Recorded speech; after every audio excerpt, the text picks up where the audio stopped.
Yo, real talk, you're straight up hemorrhaging.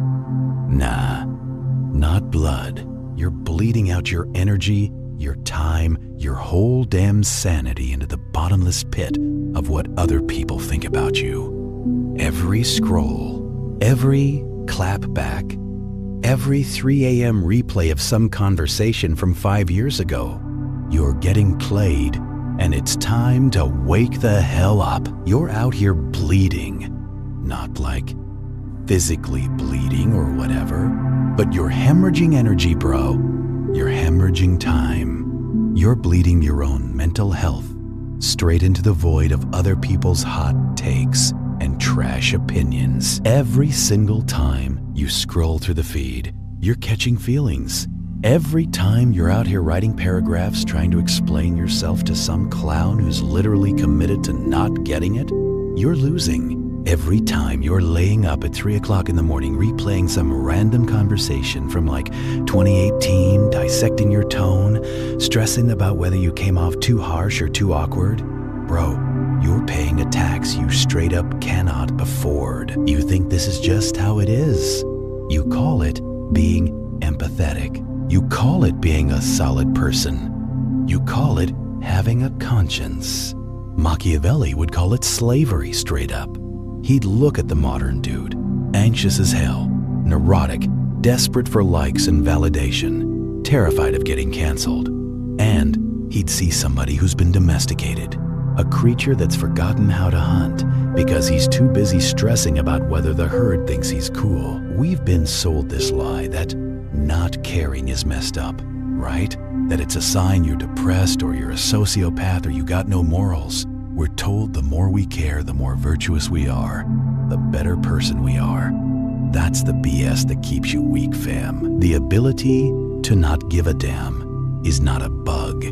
It's a feature. It's a straight up superpower. It's the ultimate weapon in a world that's literally designed to farm your attention like you're some kind of crop. It's the difference between the king and the guy kissing the king's ring. The servant cares about everything. The gossip, the rumors, who said what. The king, he only cares about the empire. You clicked on this video because you're tired, right? You're exhausted carrying the weight of your own expectations. You got this constant low-key anxiety humming in the background because your biological wiring is straight up lying to you, making you think everything matters. Newsflash? It doesn't. Most stuff is just noise, bro. Most people, distractions. Most crises, straight up illusions. To get your life back, you gotta learn the art of being cold. Not like evil cold, not psycho cold. I'm talking about emotional economics. I'm talking about applying the ruthless strategic game that Niccolo Machiavelli laid out to your own internal state. I'm about to teach you how to cut the nerves that connect you to stuff that doesn't serve you. I'm going to show you how to look at complete chaos and feel nothing but clarity, nothing but that ice-cold focus. But yo, real talk, once you flip this switch, you can't unflip it. You're gonna lose friends. You're gonna alienate people who literally rely on your weakness to feel strong themselves. You're gonna become a ghost to all the drama that fuels the average person's entire existence. If you're ready to stop bleeding out, listen up. Before we can run the play, we gotta understand the trap. Why do you even care, bro? Why does some salty comment from a random stranger on the internet ruin your whole day? Why does the disapproval of a parent you don't even agree with freeze you up like a deer in headlights? It's because you're biologically wired to be a coward.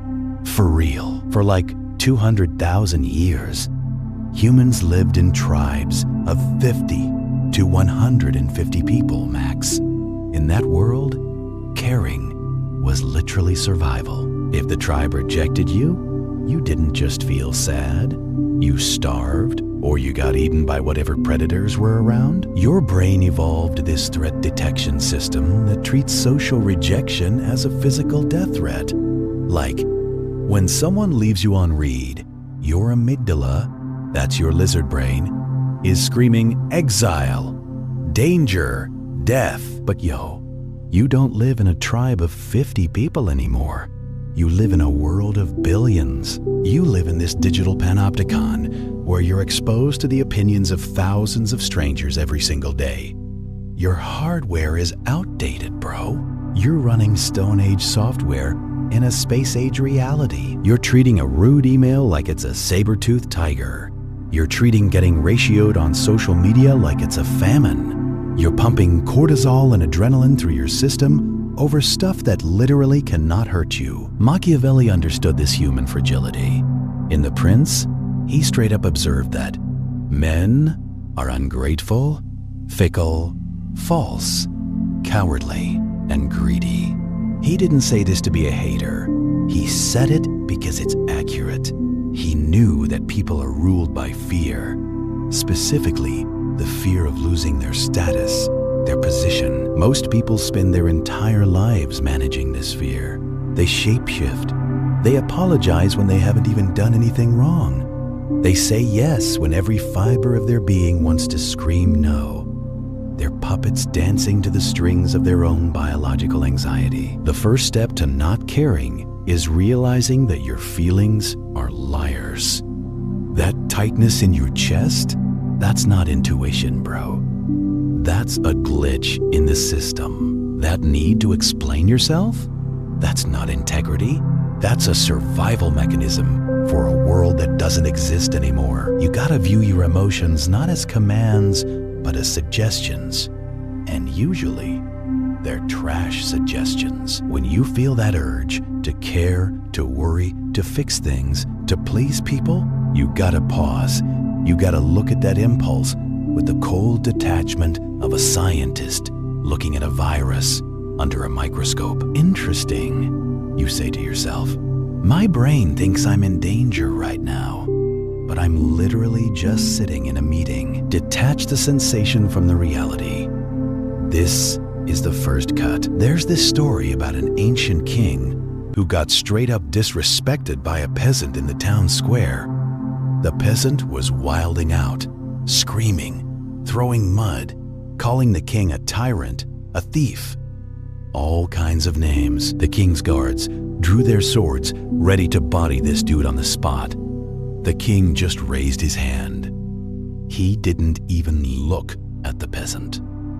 Didn't stop walking. Didn't change his expression. He just kept it moving with his conversation with his advisor, stepping over the mud like it was just a puddle of rain. Later, the guard asked him, "Your Majesty, why'd you let him live? Why didn't you defend your honor?" The king replied, "If I stop to kick every barking dog I see, I'm never going to reach my destination. And besides, the lion doesn't concern himself with the opinions of sheep." This is the Machiavellian law of disdain. Robert Greene, a modern student of Machiavelli, put it perfectly. Disdain is the prerogative of the king. When you care, you acknowledge. When you acknowledge, you validate. If you get mad at an insult, you're admitting that the insult hurt you. You're admitting that the person who threw it has power over you. You're literally saying, your opinion matters enough to change my emotional state. You've elevated them to your level. The art of not caring is the art of subtraction. You delete them from your reality. This isn't the same as ignoring them while you're seething inside. That's suppression.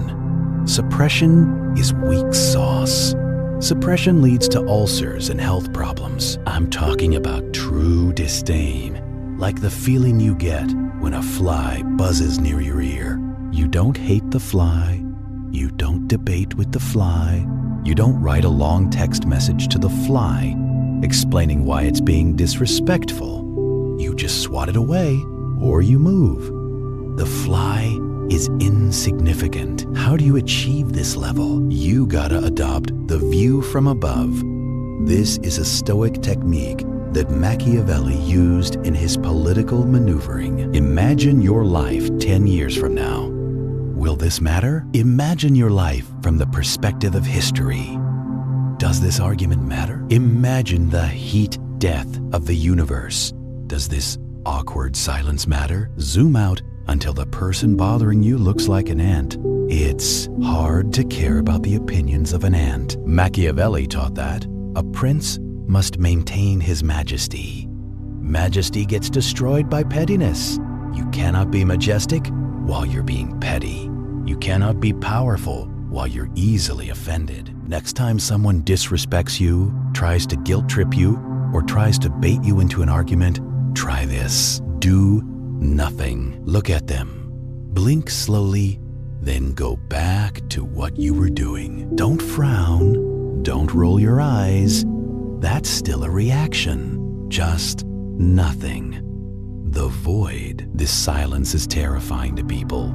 They want friction. They want a fight. They want you to care so they can feel important. When you deny them your reaction, you deny them their existence.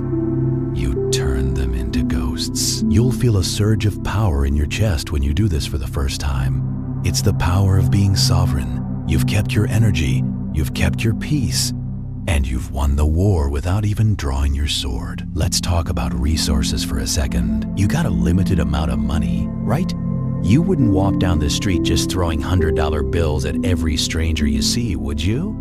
You wouldn't set your wallet on fire because someone gave you a dirty look. Yet this is exactly what you do with your emotional energy every single day. Mark Manson popularized this concept, but the root is pure Machiavelli. Your care, your attention, your emotional investment. That's finite currency. Every day you wake up with a certain amount of care coins. You spend 10 coins being pissed off at traffic. You spend 20 coins worrying about what your boss thinks of your shirt. You spend 50 coins fighting with some stranger in the YouTube comments section. You spend 15 coins feeling guilty that you didn't hit the gym. By 2 p.m., you're bankrupt. You got nothing left for your actual goals, nothing left for your family, nothing left for building your empire. You're emotionally insolvent. The Machiavellian strategist is a straight-up miser with his energy. He's cheap. He hoards his care like a dragon hoards gold. He doesn't spend his care on things he can't control. He doesn't spend his care on the past. He doesn't spend his care on idiots. He invests his care. He looks at a situation and asks, if I invest my emotion in this, what's the ROI? What's the return on investment? If I get mad at this traffic, will the cars move faster? No. ROI, 0. Cost, high. Verdict, don't care. If I stress about this presentation, will it make me prepare better? Yes, up to a point. ROI, high initially. Verdict, care enough to prepare? Then stop. If I argue with this relative about politics, will they change their mind? No. ROI, negative. You'll just get stressed. Verdict, don't care. This requires a ruthless audit of your life. You need to look at everything that stresses you out and ask, is this essential to my mission? If the answer is no, you gotta cut it. Dead weight. This is where people struggle. They're like, but I have to care about my mother-in-law's opinion. She's family. No, you don't. You have to treat her with respect because you're a disciplined person. You have to be polite, but you don't have to care. There's a massive difference between action and attachment. You can visit the hospital, you can bring the flowers, you can say all the right words, but you don't have to let the sadness consume you. You don't have to let the drama infect your bloodstream. This is what I call the concept of the cold surgeon. Imagine you're on the operating table. You're dying. Who do you want operating on you? Surgeon A. He loves you. He cares about you so much. He's crying. His hands are shaking because he's so afraid of losing you. He's frantic with emotion, completely losing it. Surgeon B. He doesn't even know your name, doesn't care about your life story. He's thinking about his golf game later, but he's a master with the scalpel. He's calm. He's cold. He's precise. You choose Surgeon B every single time. No question. You need to become Surgeon B for your own life. When you care too much, your hands shake. You make mistakes. You overcompensate. You become desperate. When you stop caring about the outcome and focus only on the execution, you become steady. You become lethal. Machiavelli said, "Fortune is a woman, and if you wish to keep her under, it is necessary to beat and ill-use her." Now strip away the 16th century misogyny and look at the metaphysical truth underneath. Luck favors the bold, and the bold are rarely the ones worrying about safety. The bold are the ones who act with a certain disregard for consequence. When you approach life with a take it or leave it attitude, the world chases you. When you approach a negotiation willing to walk away, you get the best deal. When you approach a romantic interest without needing their validation, they become obsessed with you. Detachment is magnetic. Neediness is repellent. Stop spending your currency on people who don't even know you exist. Save it for the things that build your throne. Let's go darker for a minute. Dr. Kevin Dutton wrote a book called The Wisdom of Psychopaths. He argued that psychopathy isn't just a disorder. It's a dial, a spectrum. On one end of the dial, you got the empath, the victim, the person who feels everyone's pain. They're paralyzed by it. On the other end, you got the serial killer. Total lack of empathy. Total chaos. But there's a middle ground. The functional psychopath. These are the CEOs, the Special Forces soldiers, the top surgeons, the high-stakes lawyers. They have the ability to turn the empathy dial down when it's necessary. They can fire someone without losing sleep, not because they're evil, but because it's necessary for the company to survive. They can take out a target without hesitation, not because they love killing, but because it's the mission, and hesitation gets people killed. Machiavelli was the architect of this mindset. He taught that a prince must learn how not to be good. Note the phrasing, not how to be bad, how not to be good. There's a distinction. Being good, in the modern sense, means being harmless. It means being nice. It means sacrificing yourself for others, even when it destroys you. Machiavelli says, if you are always good in a world that is not good, you will be destroyed. To be mentally untouchable, you gotta cultivate your inner shadow. You gotta be capable of coldness. You gotta be able to look at a friend who's dragging you down, a friend you've known for years, and say, I love you, but I can't have you in my life anymore. And then cut the cord, clean. That requires a touch of the psychopath. It requires you to prioritize your survival over their feelings. Most people can't do this. They stay in toxic relationships for years. They stay in dead-end jobs because they don't want to disappoint the boss. They let their parents control their lives because they're afraid of the guilt trip. They're slaves to their own empathy. You gotta learn to weaponize your empathy. Turn it on when you're with your kids. Turn it on when you're with your loyal partner. Turn it on when you're creating art. But when you walk into the world of business, conflict, or strategy, turn it off. Become the mirror. Hard, reflective, unfeeling. This isn't easy. It feels unnatural at first. You're gonna feel guilty. You're gonna feel like a fraud. Good. That means the programming is fighting back. Push through it. The first time you say no without explaining yourself, your heart's gonna race. The second time, it'll race less. The third time, you'll feel a rush of dopamine. You'll realize the sky didn't fall. I'm still here, and I'm stronger. You're training your nervous system to tolerate the cold. Just like a Wim Hof practitioner sits in an ice bath to master his body, you gotta sit in the social ice bath of disapproval to master your mind. Let them think you're arrogant. Let them think you're distant. Let them think you've changed. You have. You've stopped being food. How do you practically do this in the heat of the moment, when the pressure's on? When the panic starts rising, you need a mechanism to eject from the cockpit of your emotions. I call this entering the observation state. Most people live in the experience state. They are their feelings. I am angry. I am sad. The Machiavellian shifts to the observation state. I notice that there is anger in my body. See the difference? One is identity. The other is data. When you're in the experience state, you're a leaf in the wind. The wind blows, you move. When you're in the observation state, you're the mountain watching the wind pass by. Practice this visualization. You're sitting in a movie theater.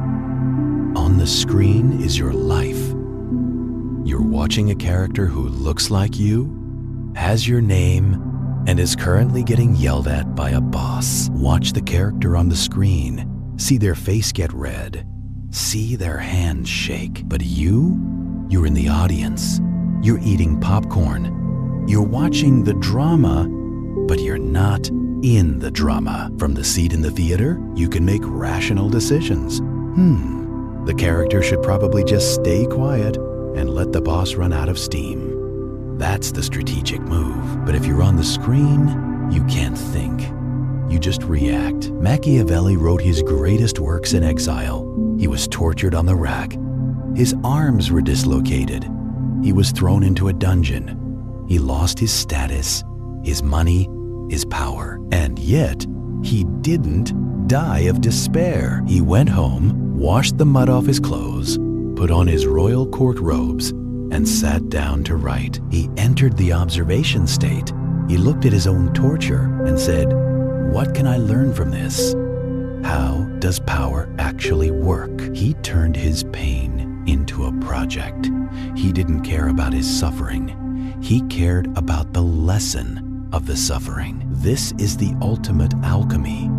When you stop caring about how a situation feels and start caring about what a situation teaches, you become invincible. You lose your job, experience, state, "I'm a failure.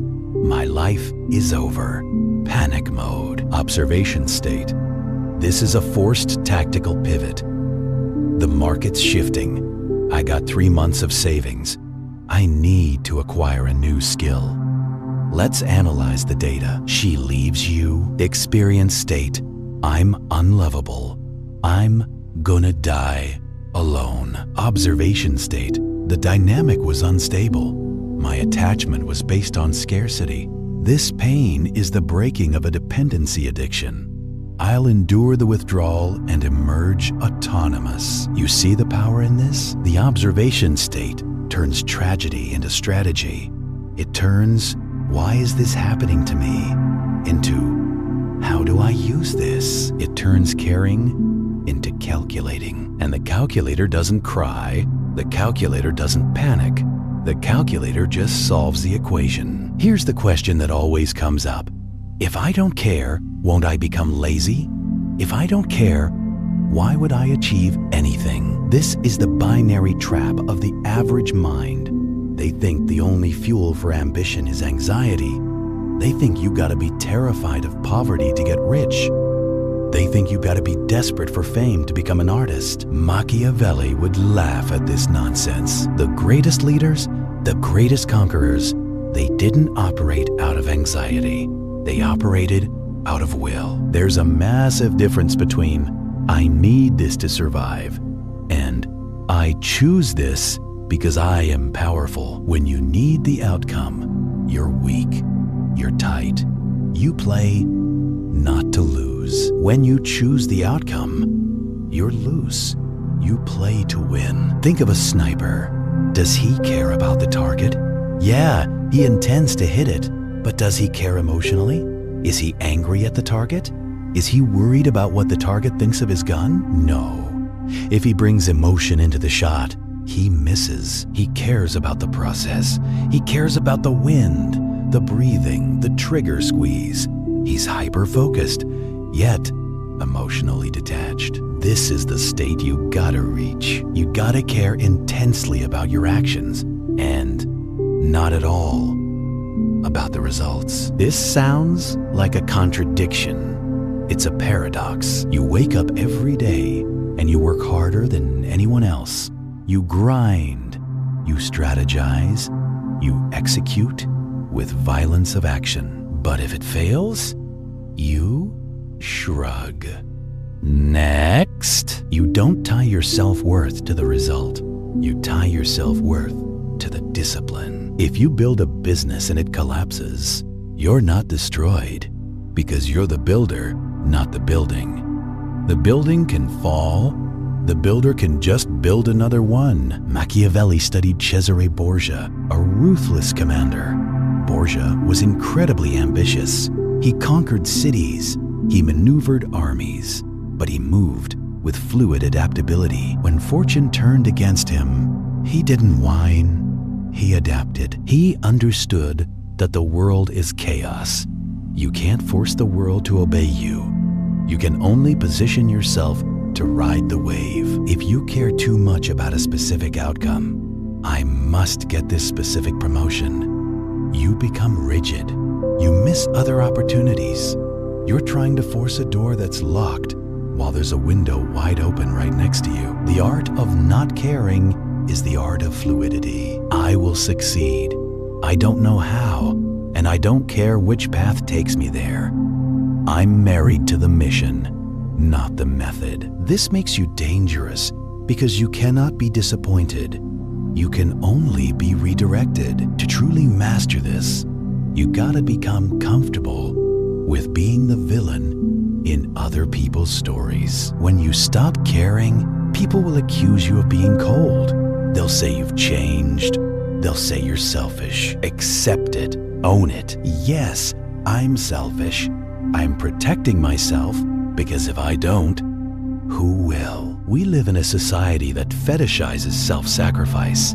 We're taught to set ourselves on fire to keep others warm. Machiavelli teaches us that a prince who destroys himself for the sake of his subjects ends up helping no one. If the prince falls, the kingdom falls into chaos. Your first duty is to your own stability. This requires you to build a fortress of solitude inside your mind, a place where no one else's voice can enter. In this fortress, you are the only judge.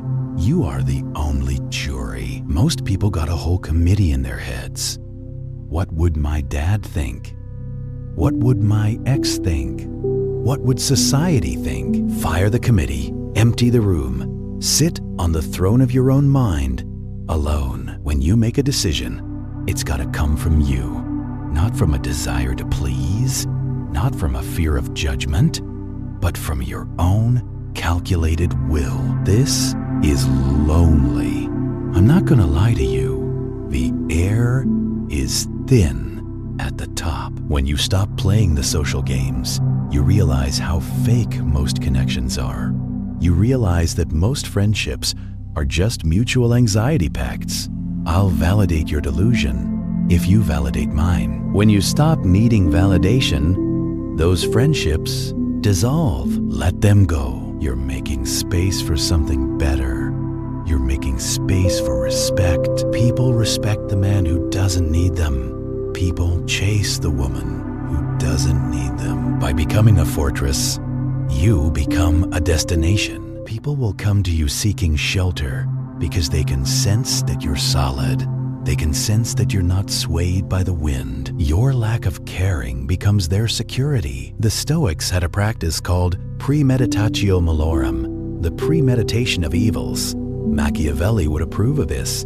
Hardcore. Part of the reason you care so much is that you're hoping for the best while you're terrified of the worst. I hope I don't get fired. I hope she doesn't leave. I hope I don't embarrass myself. Hope is fear in disguise.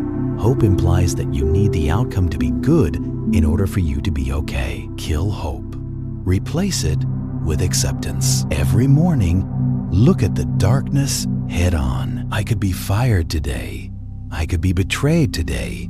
I could lose everything today. Visualize it, feel it, and then accept it. If that happens, I will handle it. I will survive. I've been through worse. Once you've accepted the worst case scenario, you're free. You got nothing left to lose. A man who has already accepted his own death cannot be threatened. A man who has already accepted bankruptcy cannot be blackmailed. You become weightless. You walk into the meeting not hoping to survive, but ready to conquer. Because what are they gonna do? Fire you? You've already mentally fired yourself.